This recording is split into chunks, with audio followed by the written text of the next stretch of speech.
Shalom Obracha, nous continuons aujourd'hui avec la 13e Mishnah, Mishnah Yud Gimel du 9e Perek. Nous finissons ainsi le 9e Perek. Cette Mishnah concerne le digne du gage, du mashkon.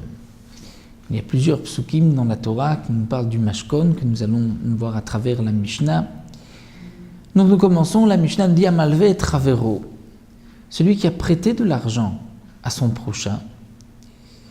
Il lui a prêté de l'argent pour un certain temps, le moment est arrivé et son ami ne lui a pas encore remboursé la dette. Donc le malvé, celui qui a prêté, voudrait prendre un gage pour s'assurer d'être un jour payé, pour forcer un peu le lové à rembourser sa dette. Eh bien le Mishnah nous dit Lo yimashkenu ela bebeddin. Il ne pourra pas venir rentrer chez lui et prendre un gage de force. Il devra se rendre au Bédine, au tribunal. Et le tribunal, le Bédine, enverra un homme mandaté par le Bédine qui prendra un gage chez le lové. Mais, loïkanes le betolitol mashkino, c'est-à-dire que même l'homme envoyé par le Bédine, mandaté par le Bédine, ne pourra pas rentrer de force dans la maison et prendre le mashkon. Il devra attendre chez Nehemar Bachutz Ta'amod. Bachutz, dehors, ta'amod, tu attendras que le lové te sorte un gage. Donc nous avons vu que le malvé qui a prêté, lui, ne peut pas venir réclamer le gage. Ce n'est qu'un shliach bedin, il doit se rendre d'abord au tribunal. Mais le shliach bedin ne pourra pas prendre le gage malgré le lové, il devra attendre que le lové lui apporte un gage. Et comme c'est marqué dans le pasouk, qu'on ne peut pas tout prendre et on doit lui rendre, comme la Torah le dit, si tu lui prends son coussin, donc tu gardes le coussin le jour, mais la nuit tu dois lui rendre son coussin. Hayulo shne kelim, si le lové a deux ustensiles qu'on peut prendre en mashkon, et le prix de la dette est l'équivalent de ces deux ustensiles. Et on ne pourra pas prendre les deux. Notel echad ou maniach echad. Il pourra prendre un et il laissera l'autre. C'est-à-dire que lorsqu'il viendra prendre un, il laissera l'autre. S'il a besoin de l'autre, il rendra le premier. Il ne peut pas prendre les deux en même temps.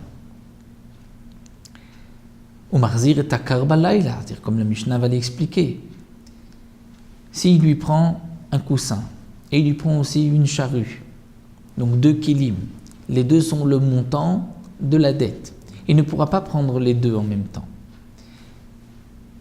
Il prend le coussin le jour, mais marzir et takar balayla, il lui rend le coussin la nuit, puisque le lové en a besoin pour dormir. Vetamachresha bayom, il lui rend la charrue le jour, puisqu'il a besoin de labourer son champ. Il pourra garder la charrue la nuit. Donc bien sûr que le lové n'aime pas ses allers-retours, et c'est donc pour cela qu'il va bien obligé au plus rapidement possible de rembourser sa dette. Mais malgré tout, il reçoit son coussin la nuit et sa charrue le jour. Veimet. Et dans le cas où le lové est mort, dans ce cas-là, il n'est pas obligé, le malvé, de rendre le gage à ses enfants, aux héritiers du lové. Il va garder le gage jusqu'au moment où il recevra le prix de l'argent qui a été prêté. Rabban Shimon Gamliel Omer Afle atzmo eno marzir ela ad shloshim yom.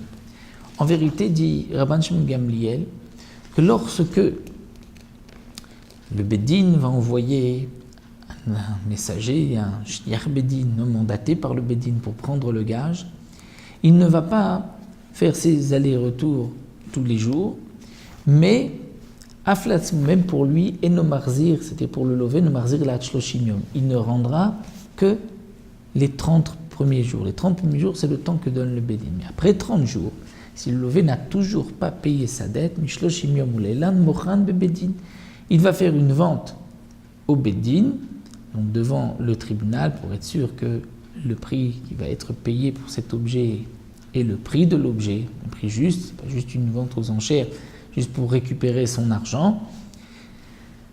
Donc Mochan Bebedin, il le vendra dans le Bedin parce que, d'après Rav Shimon Gamliel, on ne va pas faire ces allers-retours, rendre le coussin, rendre la charrue, que pendant 30 jours, mais pas au-delà de 30 jours.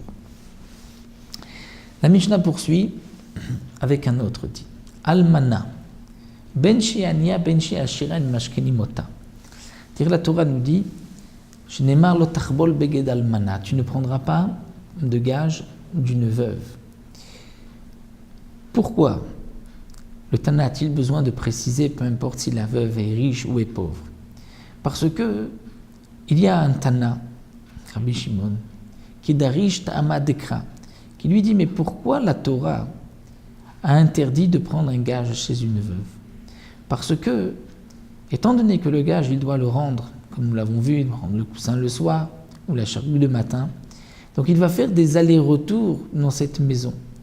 On risque ensuite de dire que puisque cette femme est veuve, donc ces allers-retours sont dans un esprit de mariage. C'est pour cela que la Torah a dit, tu ne prendras pas un gage d'une femme veuve.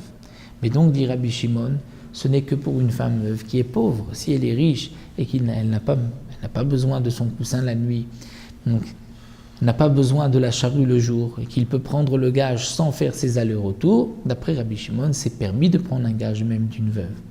Eh bien, Tanakama vient nous dire ici, non.